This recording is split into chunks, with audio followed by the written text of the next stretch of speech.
नमस्कार, SBT news में आपका स्वागत है। पेश है 11 फरवरी शनिवार दोपहर 1:15 राजस्थान की 15 बड़ी खबरें। सबसे पहले एक नजर डालते हैं आज के हेडलाइंस पर। राजस्थान में राष्ट्रीय लोक अदालत का आयोजन, 500 बेंच गठित।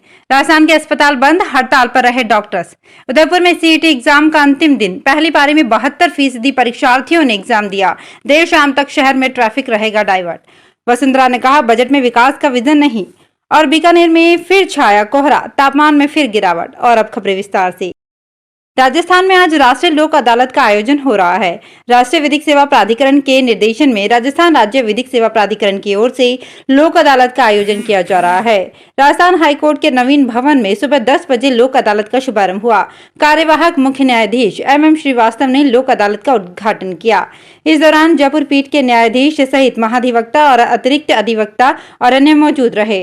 राजस्थान हाईकोर्ट मुख्य पीठ जोधपुर और जयपुर पीठ में लोक अदालत के लिए 5-5 बेंच का गठन किया गया है। राइट टू हेल्थ बिल के प्रावधानों के विरोध में राजस्थान के निजी अस्पताल आज बंद रहे। चिकित्सकों की ज्वाइंट एक्शन कमेटी ने आज प्रातः 8 बजे से 24 घंटे के लिए संपूर्ण बंद की घोषणा की थी। गौरतलब है कि बिल में संशोधन के लिए गठित विधानसभा की प्रवर समिति की आगामी बैठक 11 फरवरी को ही प्रस्तावित है, जिसमें चिकित्सक प्रतिनिधियों से भी सुझाव लिए जाएंगे। माना जा रहा है कि इसी दिन बिल को अंतिम रूप भी दिया जाएगा। आंदोलन के तहत चिकित्सकों ने राज्य में राइट टू हेल्थ बिल का ही विरोध जताया। कमेटी के अध्यक्ष डॉक्टर सुनील चुग ने कहा कि डॉक्टरों की सभी आपत्तियों के बावजूद राज्य सरकार विधानसभा में इस विधेयक को प्रस्तुत करने के लिए प्रतिबद्ध दिख रही है और इसे विधानसभा में पारित करने की योजना बना रही है। उन्होंने कहा कि इस बिल में कई ऐसी खामियां हैं जिनसे डॉक्टर आहत और आक्रोशित हैं। उदयपुर में शनिवार को सीईटी पात्रता परीक्षा का आखिरी दिन है। शहर में 110 परीक्षा केंद्रों पर परीक्षा हो रही है। सुबह 9 बजे से लेकर दोपहर 12 बजे तक परीक्षा जारी है। पहली पारी में 72% परीक्षार्थियों ने एग्जाम दिया। इसके बाद दोपहर 2:30 से शाम के 5:30 बजे तक दूसरी पारी की परीक्षा होगी। सुबह 8 बजे परीक्षार्थियों को परीक्षा के निर्धारित समय से 1 घंटे पहले परीक्षा केंद्र पर आना पड़ा। शहर में 110 परीक्षा केंद्रों पर 63,072 अभ्यर्थी पंजीकृत हैं। पूरी तरह से चेकिंग के बाद भी शहर के 110 परीक्षा सेंटर्स पर एग्जाम के लिए एंट्री मिली। इसके बाद अलग अलग उड़न दस्तों ने लगातार कई सेंटर्स पर चेकिंग की। वहीं दूसरी पारी के लिए भी दोपहर 1 बजे तक एग्जाम के लिए एंट्री हुई। पुलिस ने भी शनिवार को यातायात व्यवस्था में बदलाव किया है। पूर्व सीएम वसुंधरा राजे ने कहा कि मुख्यमंत्री अशोक गहलोत ने जो बजट प्रस्तुत किया है उसमें लोक नीति का अभाव है और राजनीति का प्रभाव है। इसमें विकास का विजन नहीं है। चुनाव का सीजन दिखाई देता है। चुनाव के रंग से सना ये बजट आम लोगों के लिए फीका ही है। उन्होंने कहा कि कांग्रेस अपने जन्म से ही लोगों को झूठे सपने दिखाती आ रही है। बजट में युवाओं को भ्रमित करने और किसानों को छलने का काम किया गया है।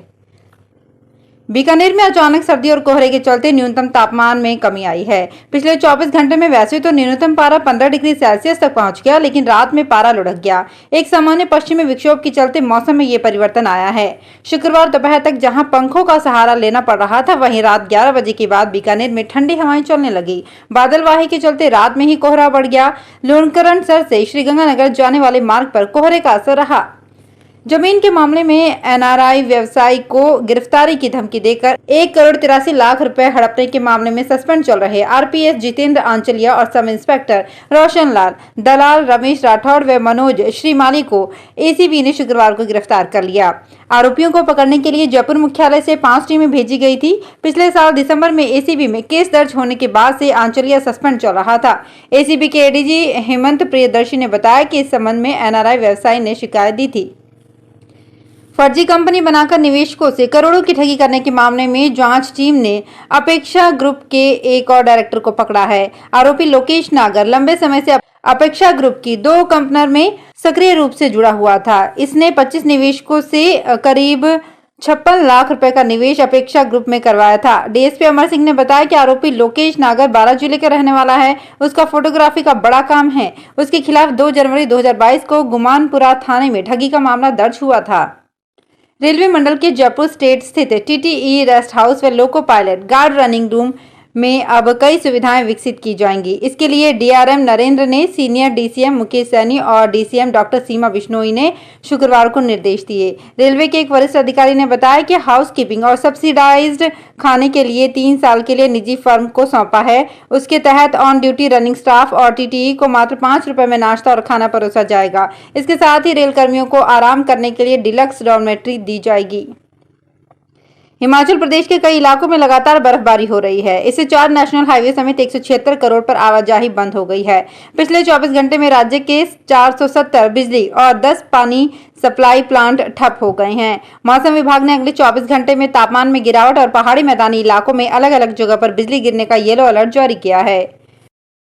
हज कमेटी ऑफ इंडिया ने हज आवेदन का पोर्टल खोल दिया है। अजमेर जिला हज कमेटी के अध्यक्ष हाजी महमूद ने बताया कि इस बार नई गाइडलाइन के तहत आवेदन किए जाएंगे। हज यात्रा के लिए रविवार को जन्नत होटल में हज कैंप का आयोजन किया जाएगा।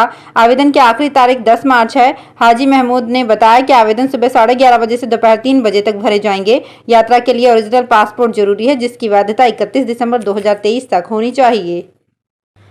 राजस्थान लोक सेवा आयोग की ओर से वरिष्ठ अध्यापक संस्कृत शिक्षा विभाग प्रतियोगी परीक्षा 2022 का आयोजन 12 से 15 फरवरी 2023 तक किया जाएगा।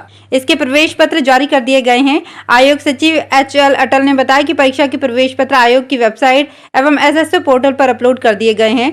अभ्यर्थी इसके अनुसार यथाशीघ्र समय अंतर्गत प्रवेश पत्र डाउनलोड कर लें। प्रवेश पत्र आयोग की वेबसाइट पर उपलब्ध एडमिट कार्ड लिंक के माध्यम से आवेदन पत्र क्रमांक व जन्म दिनांक प्रविष्ट कर डाउनलोड किए जा सकते हैं। अपने निकटतम पड़ोस में चीन की बढ़ती गतिविधियों को नाकाम करने के लिए भारत ने सीमावर्ती क्षेत्रों से नेपाल में ढांचागत परियोजनाओं पर बड़े पैमाने पर निवेश करने की रणनीति अपनाई है।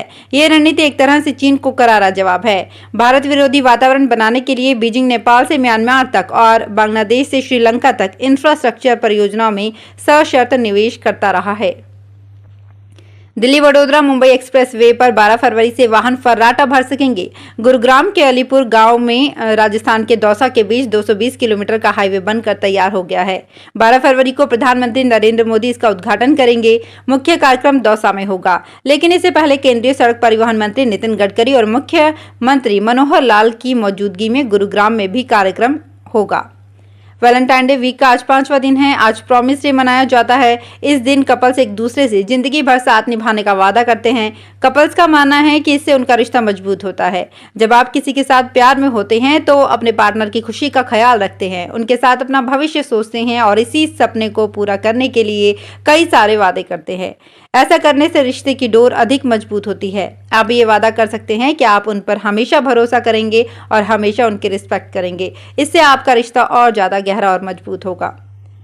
टाटा सन्स के एयर इंडिया ने 500 विमान खरीदने का ऑर्डर फाइनल कर दिया है। इस ऑर्डर में 430 नैरो बॉडी और 70 वाइड बॉडी एयरक्राफ्ट शामिल है और इन्हें अगले 7 से 8 वर्षों में डिलीवर किया जाएगा। इकोनॉमिक टाइम्स ने इस मामले से जुड़े लोगों के हवाले से इसे लेकर एक रिपोर्ट पब्लिश की है। ये ऑर्डर एयर इंडिया का है, लेकिन ये low cost carrier AirAsia और एयर इंडिया के एक्सप्रेस के लिए भी होगा।